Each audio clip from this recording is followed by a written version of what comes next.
Now, one of the things we want to be careful of is these are very expensive electronic devices, and they're very sensitive. So right here on top here, you can look and it will tell you how much mass it can handle.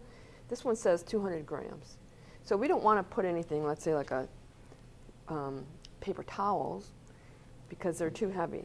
200 grams, that's a little bit less than half a pound. So let's just see how much this weighs, get a sense of how much 200 grams is. That's 50 grams. So you can handle about 4 times the mass of this little quantity. You don't want to do anything like push down on the balance because you will break the electronics. If you go much over 200, you will ruin the electronics and the scale goes bust. Okay. So what we want to do is we want to hit the 0 to tear it out, and then we can weigh our sample. Let's say we have a sample like we want to weigh this, right? Easy to do. I just put it on, and it gives me a mass, 50.79, and that's what I'll record, 50.79. But if I want to actually weigh out a specific mass of, let's say, the powder, it's a little bit, it requires another step. So I need to put some container that I'm going to weigh in, and I can usually use a little weighing dish, and I'll put that down. And then I have to hit 0 to zero out the container. That way my mass is just my mass of my sample. Okay, so let's say I want to weigh out about a gram. I'm going to add the amount until I get close to that gram. Need a little bit more. Okay. Okay, well, I actually have 1.01 grams. Once I put my spoon down, I don't want to put it back in the container, but I haven't put it down yet. Okay, so I have 1 point, and I got to let it settle because even a little bit of wind will cause this amount to change. So I want to wait until it settles.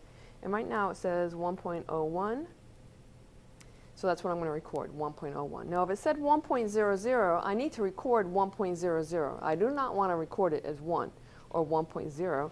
I want to record all of the digits that show on the balance. Now one little other trick is if I don't have a weighing dish, what I could do instead is just take a piece of paper, let's say just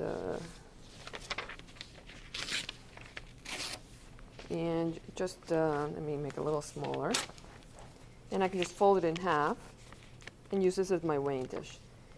And again, 6 grams of just the solid, and then I'm going to take that, and then I have a nice little device for pouring.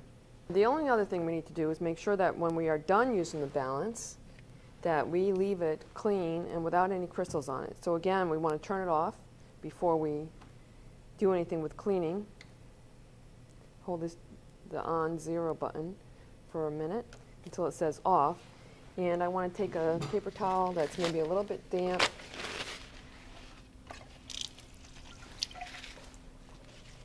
and wipe it. If I've gotten a lot of crystals moved, I want to take the pan off and make sure that things get wiped in here, and then dry it off.